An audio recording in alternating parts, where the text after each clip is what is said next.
The digital predator. The notification sound was soft, almost innocent. Just another message on Snapchat, the kind that millions of teenagers receive every day. But this particular ping would change everything. It would be the beginning of a nightmare that no parent ever wants to imagine, and the end of a young life that had barely begun to bloom. Sarah Chen was 15 years old, a sophomore at Lincoln High School in suburban Denver. She had long black hair that she constantly tucked behind her ears when she was nervous, and a smile that could light up any room. Her parents, David and Maria, described her as their little sunshine, always laughing, always finding the good in people, perhaps a little too trusting for her own good.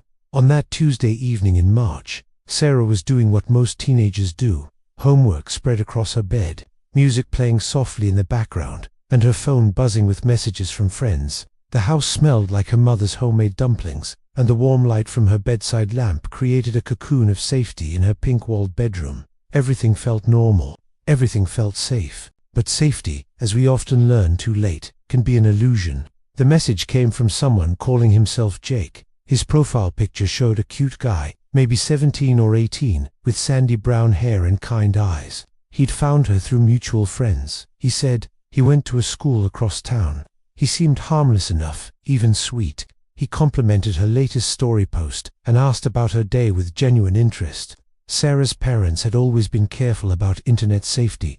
They'd had the talk about strangers online, about not sharing personal information, about being cautious. But Jake didn't feel like a stranger. He felt like a friend. And isn't that exactly how the most dangerous predators operate? Their conversations started innocently. School stress, favorite movies, shared interests in photography and hiking. Jake seemed to understand her in ways that even her closest friends didn't. He listened when she complained about her parents being overprotective. He sympathized when she felt misunderstood. He made her feel special, mature, chosen. Stories like these unfold in homes across the world every day. And when we share them, we honor the memory of those lost and protect those who might be next. The perfect target. Sarah's childhood had been relatively normal, filled with dance classes, family vacations, and the usual teenage struggles of finding her identity. But beneath the surface of this suburban paradise, Sarah was struggling with something many teenagers face: the desperate need to feel understood and valued. She was intelligent but not the smartest in her class, pretty but not the most popular, athletic but not a star player. She existed in that uncomfortable middle space where many young people feel invisible. Her parents noticed she'd been quieter lately, spending more time in her room, seeming distant during family dinners. They attributed it to normal teenage behavior. Maria would later say that she wished she'd trusted her maternal instincts, that nagging feeling that something wasn't quite right. Sarah's diary, found later by investigators, revealed a girl searching for her place in the world. She wrote about feeling like she was living in her parents' shadow, about wanting to experience real life beyond the protective bubble they'd created for her. She dreamed of adventure, of being seen as mature and independent. She was, in other words, exactly the kind of target that predators spend their lives learning to identify and exploit.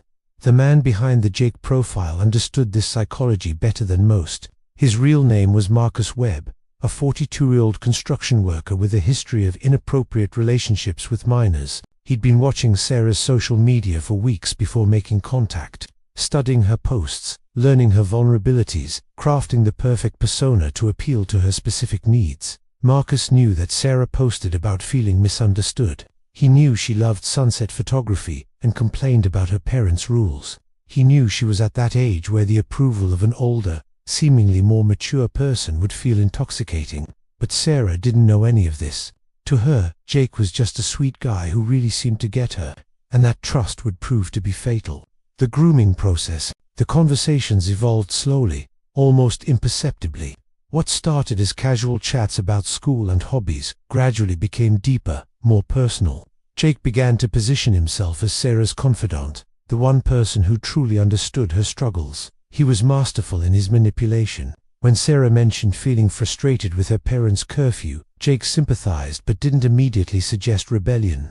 Instead, he planted seeds. "I bet you're more mature than they realize." When she shared photos of her artwork, he praised not just the work but her old soul and deep sensitivity. The psychological grooming followed a predictable pattern that experts have documented in thousands of cases. First, the establishment of trust and special connection. Then, the gradual isolation from family and friends. Finally, the introduction of secrecy and the normalization of inappropriate behavior.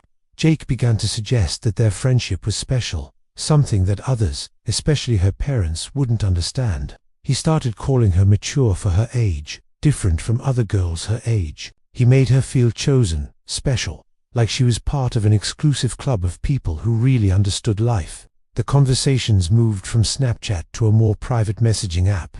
Jake explained that he wanted to protect their friendship from prying eyes, that some people might not understand their connection.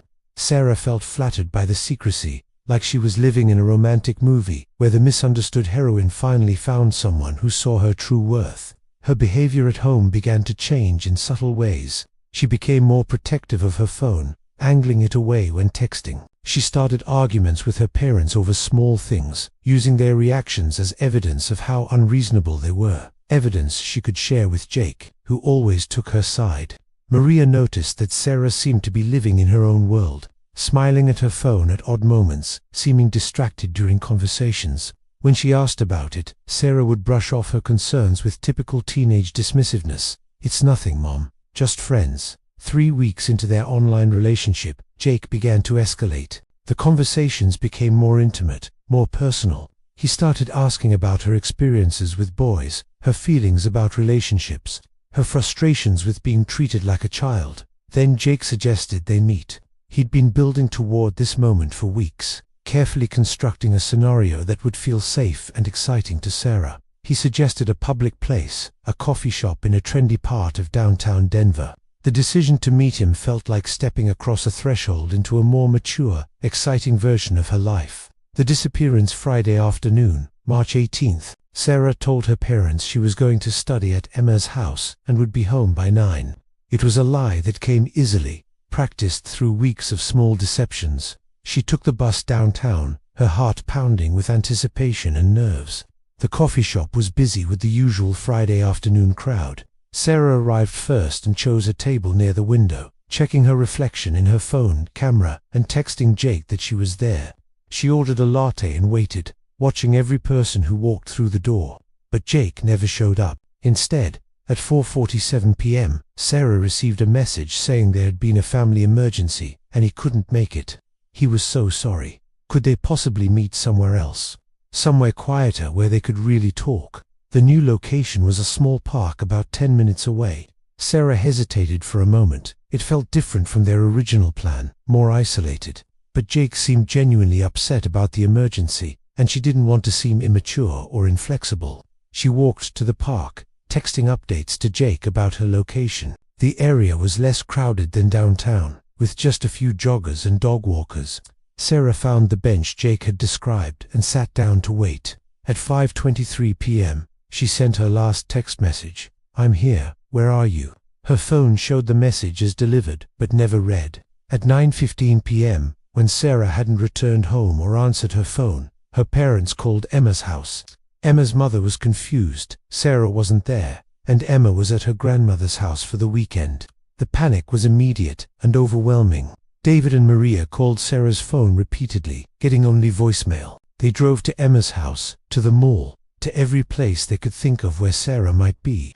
At 11:30 p.m., they called the police. The first 24 hours were crucial. Detective Lisa Rodriguez had worked missing persons cases for 8 years, but cases involving teenagers always hit her differently. While some officers suggested Sarah might be a runaway, Detective Rodriguez's instincts told her this was different. The investigation into Sarah's digital footprint revealed the extensive communication with Jake, and the pattern that emerged made Detective Rodriguez's blood run cold. The technical investigation revealed that Jake's profile was fake, created just a month before he'd contacted Sarah. The photos were stolen from a college student's social media account. Most chilling of all, investigators found Sarah's phone in a dumpster 2 miles from the park. Its screen cracked, and its memory wiped clean. When stories like this unfold, they remind us why it's so important to share information that might protect other families from experiencing this nightmare. The investigation and arrest the breakthrough came from an unexpected source, a similar case in Phoenix, Arizona. A 15-year-old girl named Ashley had been contacted by someone using remarkably similar grooming techniques. The Phoenix police had traced their suspect to Marcus Webb, and when they shared this information with Denver investigators, the pieces began to fall into place. Marcus Webb was a 42-year-old construction worker with a history of inappropriate contact with minors. He lived alone in a small house on the outskirts of Denver, and he had no alibi for the day Sarah disappeared. The arrest warrant was executed at dawn on a Tuesday morning, exactly 3 weeks after Sarah's disappearance. Webb answered the door calmly, showing no surprise at the police presence, which Detective Rodriguez found more unsettling than if he'd tried to run. The search of Webb's house revealed a disturbing pattern of predatory behavior.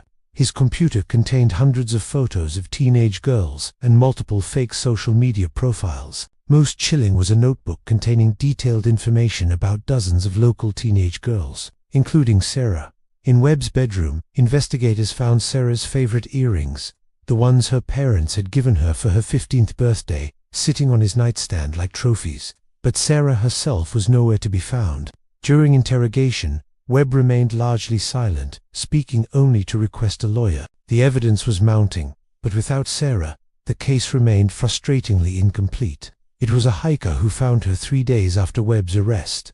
Sarah's body was discovered in a shallow grave in the mountains west of Denver, buried hastily and covered with rocks and branches. The medical examiner's findings suggested that Sarah had died within hours of her disappearance, the cause of death being strangulation. For her parents, the discovery brought a terrible kind of closure. The not knowing had been its own form of torture, but the knowing was almost worse. Their daughter was never coming home.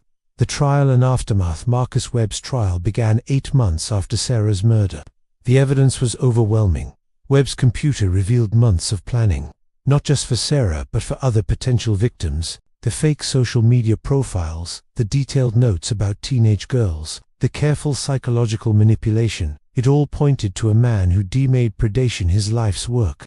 Sarah's parents testified about their daughter's personality, her dreams, her plans for the future that would never be realized. Maria broke down on the witness stand while describing Sarah's excitement about starting driver's education. The most difficult testimony came from Emma, Sarah's best friend, who described noticing changes in Sarah's behavior in the weeks before her disappearance. Emma's guilt was palpable. She felt she should have asked more questions, should have insisted on knowing what was making Sarah seem so distant.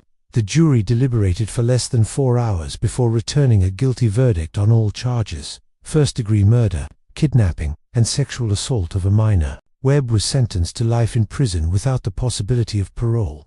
In the months following the trial, David and Maria Chen struggled to rebuild their lives around the absence of their daughter. They started a foundation in Sarah's name, focused on educating parents and teenagers about online safety and the tactics used by predators.